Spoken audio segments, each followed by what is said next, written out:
Hello, welcome to another edition of chapter readings of Dancing with Demons, a love story by Laura L. Holloway. That's me. Where I sit down and share way more things than maybe I should, and figure out how to do this as I go along. Because I just, I wrote this book and it means a lot to me, and I want to share it with people. And yeah, figure this would be a nice way to put it out there into the world, do some readings, get some practice, so that hopefully by the time I do my professional reading of my audiobook, I'll have it down, baby. Or at least I'll have a lot more practice than I have right now. So thanks for being here with me. I hope you've had a chance to hear the other 7 chapters that I've read. If so, then you know the story of my fabulous hat. So I don't need to tell that story again. It's such a good hat, though, isn't it? Yeah, and all the social media things. If you're digging it, if you want to support me and the sanctuary here, Artemis Sanctuary, and the book, and just be of support, you can hit like, you can hit subscribe, you could leave a nice comment, all the things that help the algorithms.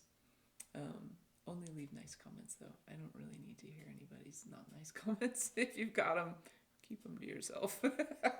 Thank you. All right, so here we are at chapter 8, letting the journeys begin.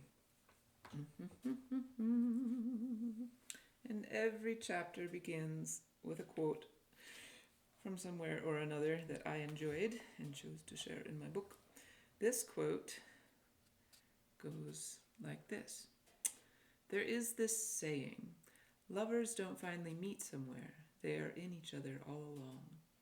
I believe this to be true of our healing journey as well.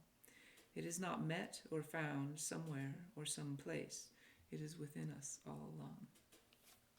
By Larson Langston, who's a really remarkable poet if you're not familiar with him. Yeah, he's all over the Facebook.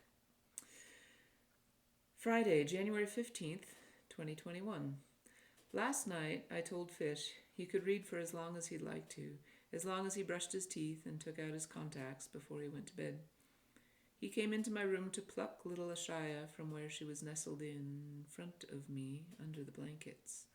This created space for Anzu to lie right next to me, shepherd face to my human face, my hand on her sternum, her paw over my arm, where I could feel her breathing, feel her chest rise and fall, where I could feel her whole warm body twitching in her sleep. Glorious peace, fulfillment. Remember this feeling. I will. It bears stepping away from my journal entries here to share a bit about my history. For starters, I have never been one for experimenting with drugs, not even in my youth. Thankfully, as a high schooler, I ran with a crowd of creatives, artists, musicians, punk rockers, and the like, among whom declaring oneself to be straight edge, not partaking in alcohol, drugs, or casual sex, and supporting animal advocacy, was considered acceptable, if not cool. Just draw a black X on the back of your hands at a show, and no one would try to pass a joint to you. On the rare occasion that I did smoke pot, cannabis, weed, I remember being so profoundly affected by it as to have sensations of sprouting thick hair all over my body, like an animal, no surprise, or of slipping through stairs and walls, no longer bound by the laws of three-dimensionality. My friends did not seem to share in my heightened sensitivities, so yeah, not so much of a thing for me, preferring to keep my body more or less hairless and my feet more or less firmly in this dimension on the ground. In the late 1980s, when I was barely considered an adult, ecstasy, now commonly referred to as MDMA or Molly, came to my awareness by way of new college friends from the East Coast who knew of such exotica. These friends seemed unnervingly smart, beautiful, and cool to my self-doubting sensibilities. So when they insisted, well-intendedly, that I try the drug with them, it was hard to stand my ground in saying no thank you. It was hard to stand my ground in saying thank you, but no. I remember Matteo telling me that if I didn't find it worth every penny of the $10 cost, no small sum to me at the time, that I didn't have to pay him back for it. I remember writing a check to him the very next day, and the following weekend another check, so we all could do it again. It's true, the experience was like nothing I could have imagined. In the seeming sanctuary of the home of friends who I already admired for their collective charms, to call it ecstasy hardly begins to cover all that unfolded for our senses to explore very innocently, sweetly. I'll just leave it at that.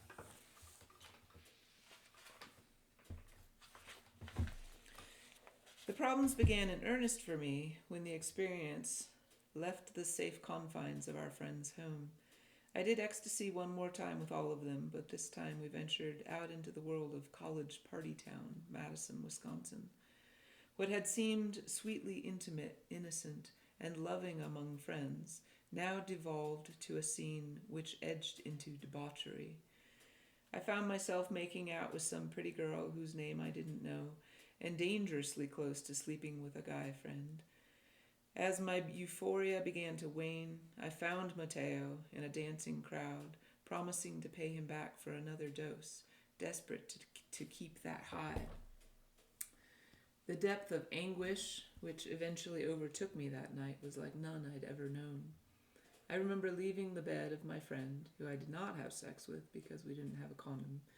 At least our wits were that much about us. Sitting in a back stairwell which smelled of ancient wood, and seeing the sun begin to rise through an old window beside me. Tears poured down my face.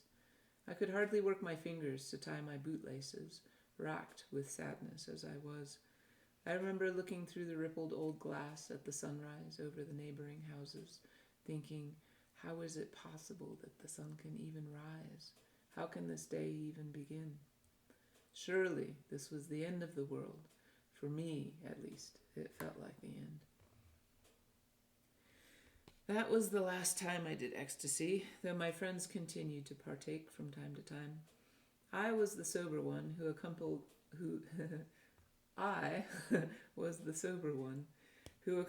accompanied my model pretty girlfriend to parties and pulled drunk guys away from her when she was too fucked up to have discernment in her choices, combining alcohol with ecstasy out of a habit of drinking socially. I became known among my small group of friends as the Ecstasy Queen, which I loved. It meant that when they were out tootling around on their blissed-out quests, they'd come to my apartment so I could play Cocteau Twins records for them with their eyes closed and dab honey from my fingertips to their lips, so I could tell them how lovely they were and sing to them as I brushed their hair. I don't remember when it was exactly, but it was with that same group of friends that I did magic mushrooms, psilocybin. That was the time I first became fully aware of the presence of spirits around me, the sensation I shared with my Nana that day at her dining room table. I'm trying to remember now what my takeaway was exactly, but that was a long time ago. I do remember something about my departed mother, but I think it was just a knowing that she was near. I remember very pointedly crawling up a flight of stairs in the old house on my hands and knees, slowly, knowing that I would find God at the top of the stairs. I could hear voices up there, primarily the voice of the blonde-haired, blue-eyed Greek god of a fellow named Thad, speaking boldly, self-assuredly. I think about his sweaters. As I ascended the stairs on all fours, bound for divinity in its ultimate form, I closed my eyes thinking, please don't let it be Thad. Please don't let it be Thad. My hands reached the top step. I opened my eyes to find Emmett the cat gazing down upon me knowingly. he said. "Oh, Emmett, it's you," I whispered, reaching up to scritch his neck, pressing my face into his scruff. I embraced him with palpable relief. It made perfect sense. Emmett also knew that he was God, as cats always do. That first psilocybin experience opened a floodgate of insights that I really don't know, but that I really didn't know what to do with at the time. It was completely overwhelming, and I wasn't ready for it. I had no way, nor guidance, to process all of what the experience showed me, all of how it felt for me. One friend in our group freaked out and had to go to the ER to get his stomach pumped. My girlfriend, the model, just lay in bed, miserable, while her boyfriend tried to soothe her. She'd had good experiences on LSD, apparently, something I've not done to this day, though I've tended friends on their trips, and moaned that mushrooms were probably just too natural for her. I only tried mushrooms one other time, a few years later, when I was working as a garland wench at the Colorado Renaissance Festival and dating the tall, handsome camel handler who played panpipes and looked amazing in my patterned tights. A friend of his gave us a handful of shrooms, and in hindsight, it wasn't enough to have much effect, especially due to our collective heights. We were both quite tall for humans, though not so much for camels. I remember walking around the quiet fairgrounds late at night, long after the patrons had left the festive town, which stands waiting patiently year-round. I remember thinking there were fairies having a dance party in my head, and I remember being super thirsty. When we finally came to the bubbler, I had the idea that I could just keep drinking while also taking a breath, because there's oxygen in water, and that's how fish breathe. Very silly. So, of course, I choked and sputtered the water out. I remember arguing with my camel handler, as we often did, both being, besides tall, impassioned and opinionated souls. We bickered amongst the stoic evergreens and looming hills. We argued beneath the glorious moon and stars, beneath the unfathomable immensity of the sky. We both looked up just in time to see an asteroid streak across the darkness above the treetops, the mountains, the moon, and little tiny us. We stood silently in awe. We turned to each other and both agreed we really shouldn't fight. As I say, I have never tried LSD and have no intentions to. Just being around friends who were tripping, for all that entails and for how long it lasts, it's always seemed like a can of worms that's best for me to leave unopened. It's a question I don't need answered, as the Black Widow says when asked if she wants a try at lifting Mjolnir, the hammer of Thor. No Thor's hammer for me either, thank you. I'll just stick to my regular old curiosity of a reality. There was one time when my then teenage sister and a girlfriend each took half a hit of acid and were having a rough time of it. They showed up at my apartment, where I may have been listening to Cocteau Twins records and possibly The Cure, seeking some form of sanctuary or respite. I set them up at my kitchen table with crayons and coloring books. I remember sitting on my kitchen counter, legs dangling, eating Ben & Jerry's New York Super Fudge chunk out of the tub, chatting with the gay beauty of a man who was living with me at the time. A whole nother story, I tell you. My sister and her friend looked content with their coloring, whispering and laughing amongst themselves. She would tell me later that her friend asked her how I knew what to do for them in their altered state, and Wendy replied, "Because she's like this all the time." I love that. I still love it. And maybe it's true. Since I've never done acid, I can't really say from experience, but I do know that the veil between, quote, realities has always felt thin to me. Now, hop, skip, and jump a couple decades forward, back to where we left off with our story. The time where I'm living in Colorado with a beautiful teenage child of my own, out among the mountains, the evergreens, and the falling stars which remind us not to fight, living the Colorado dream for all its evolving shapes and forms. But it was beginning to feel like not my dream anymore. Truth told, it felt like a nightmare sometimes. There was a span of time before the pandemic arrived when a lot of huge shifts were taking place. In the whole world, yes, and very much in my personal realm. Fisher and I had been living on a dreamy hobby farm that we loved, but the rent started going up and up and up. Within the span of a year, my old horse, my dad, my old dog, and my llama died. I ended up buying out my dad's townhouse from my sisters, the grown-up, responsible thing to do, and leaving our beloved hobby farm life behind. Important to this story's progression is when, a couple years earlier, I was attacked by the Great Pyrenees dog during a new client interview, the psychological consequences of which rocked my world. Animals have always represented safety to me, in a reality where I can find human relationships challenging at best, including even the relationship with my own child. With my mother having died when I was 3 years old, and my dad doing the best he could to manage his own troubles, plus 3 little girls, I've long gravitated towards animals, perhaps missing out on some significant human social skills. Great Pyrenees and German Shepherds have always been favorites of mine. Many of the dogs I've been closest to in my lifetime have been variations on these themes. When Fisher was very young, I'd tell him a bedtime story about Govinda the Elder, the livestock guardian dog who watched over the goat farm where I lived in Wisconsin for 7 years. Govinda was a Maremma, an Italian breed, though much like a Great Pyrenees in appearance, nobility, and duty. Govinda was not a dog to be trifled with. He lived out back in the barn and fenced pastures with the horses, goats, llamas, and an Angora sheep who often needed his bangs trimmed so he could see. Govinda stuck close to him.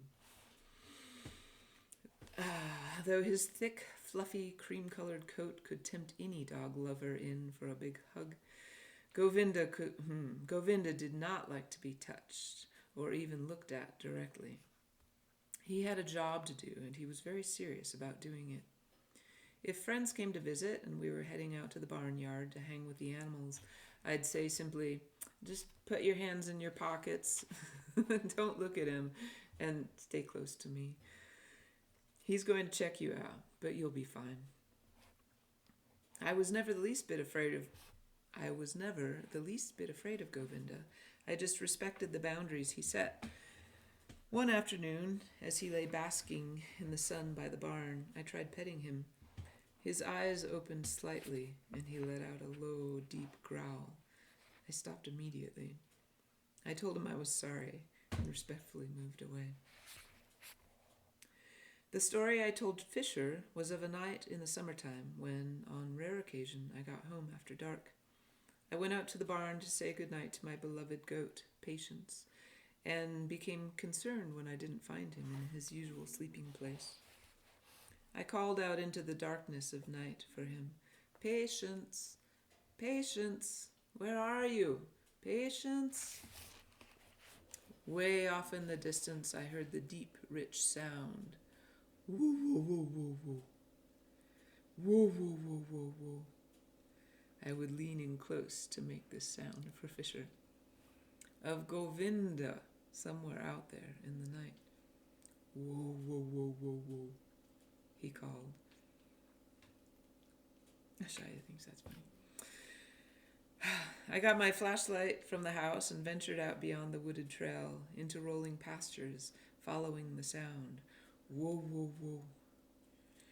And as I neared the backside of the 40-acre property where the fence line reached pine forest, where the coyotes lived, I could see Govinda's ghostly white form standing to rise and his tail wagging, so happy that I had arrived.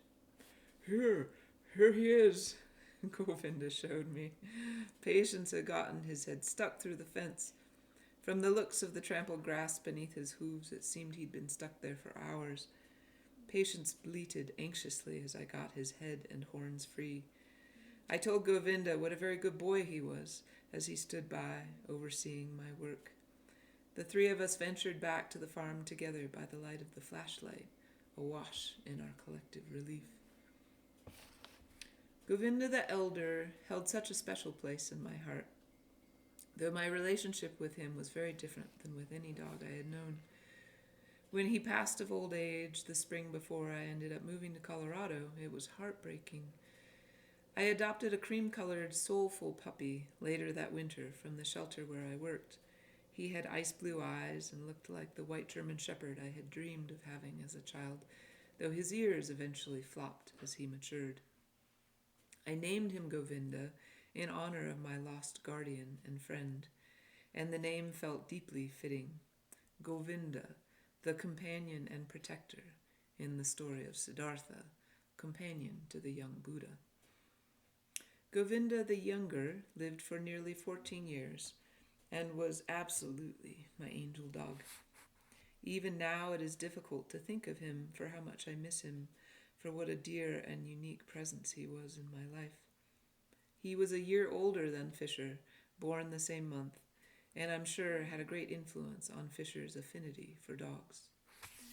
Govinda raised Anzu, my shepherd mix res puppy, whom I brought home unknowingly with parvovirus, the killer of so many reservation dogs. They became the best of friends. Anzu always respected Govinda. In fact, I dare say her son rose and sat by him. She bowed down to him submissively, lovingly, as she had done for no other dog. I know Anzu still misses Govinda, as I do. I can feel that she does. Do you hear that sound? That sound is Apollo. He's sleeping down there on the dog bed. He's curled up with Pony. Everybody likes story time. Anzu's right over there. Shaya's on the rocker. So, yeah, the huge, beautiful protector dog, biting the holy hell out of my legs, opened a giant can of suppressed old trauma worms, many that I wasn't yet conscious of. Following that experience, all the loss coming my way within the next couple of years was going to serve up a whole bunch more worms. So, let the worm wrangling begin. All that is to say, around the time of my first involvement with Bjorn, I was in a pretty vulnerable state. I was trying to get my bearings, to get my sea legs from all of the life challenges which felt so profound. I have long struggled with significant bouts of depression and anxiety, and living in the countryside with animals has been my soothing balm. Moving to a townhouse was difficult for me, lovely townhouse though it may be. There are just too many humans around and not enough outdoor space for the animals or me. I still miss hearing owls hoo-hooing at night and waking up to find my old llama, Sebastian, sleeping feet away beneath my bedroom window. I dare say I have adjusted much better to townhouse living these days, but at the time I struggled significantly. In times of normal excuse me. In times of normal age-appropriate conflicts between us, the teenage darling and heart of my heart could push me easily over the edge into frightening fits of tears and rage. I spent days lost in feelings of debilitating loneliness and lack of purpose, peppered with thoughts of suicide. If it weren't for the needs of the animals and the boy, there were many days I would not have gotten out of bed. To top it all off, after the attack, my fear of new dogs escalated out the roof, putting me on perpetual high alert. I was constantly in a state of fight or flight, with most of my income at the time derived from walking dogs. It came to the point where I remember feeling that I was either going to become a shut-in, kill myself, definitely not an option for the sake of my son, if no other, not to mention my dogs and the cat. The fish would probably be fine without me. Or figure out how to get some very serious help. Thankfully, my best bestie was in therapy for PTSD after being buried and nearly killed by a backcountry avalanche. Her partner located and dug her out just as she was losing consciousness. She told me about a new modality referred to as psychedelic-assisted psychotherapy for the treatment of anxiety, depression, and PTSD. Excuse me. While the idea of doing psychedelics was not remotely appealing to me, I was at my wit's end. I learned that there were underground avenues for exploring psychedelic therapy, which included a traditional talk therapy approach, IFS, internal family systems, parts work, somatic healing therapy, some energy work, as well as the eventual use of psychedelics. I had several sessions with a counselor just talking before we even discussed what sort of medicine journey might be helpful for me. There was a lot of getting to know you to do, a whole lot of trust to be built in our working relationship, and for me, bucket loads of crying too. I am talking skid steer-sized bucket loads of crying. Which brings us to the documentation of my work, by which I mean all of my personal healing work, and very importantly, my journeys. A journey, in my case, is the term for a day-long intensive therapy session in which some form of psychedelic is administered to basically guide the way.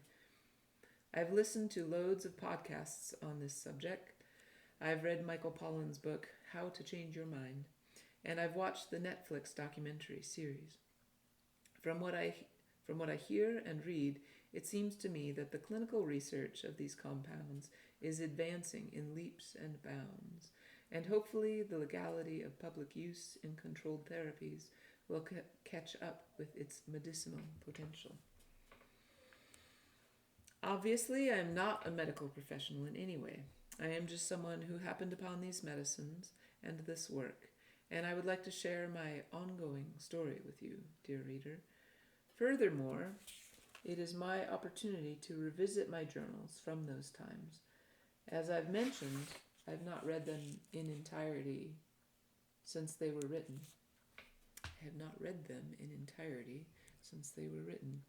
For me, this is an exciting undertaking and also daunting. To revisit the angels, the demons, the profundity of those times, both the actual journeys and all the work in between. To try to share all this with you, if it is even possible with words. As always, I assure you, I will do the best that I can. Because that's all we can do at all times, right? Huzzah! Thank you. That's the best I can do for right now. So yeah, again, I'm so grateful for you being here. Thank you for listening all the way through, if you're hearing my voice right now. That's what I got. Mwah, love you. Okay, until next time, goodbye.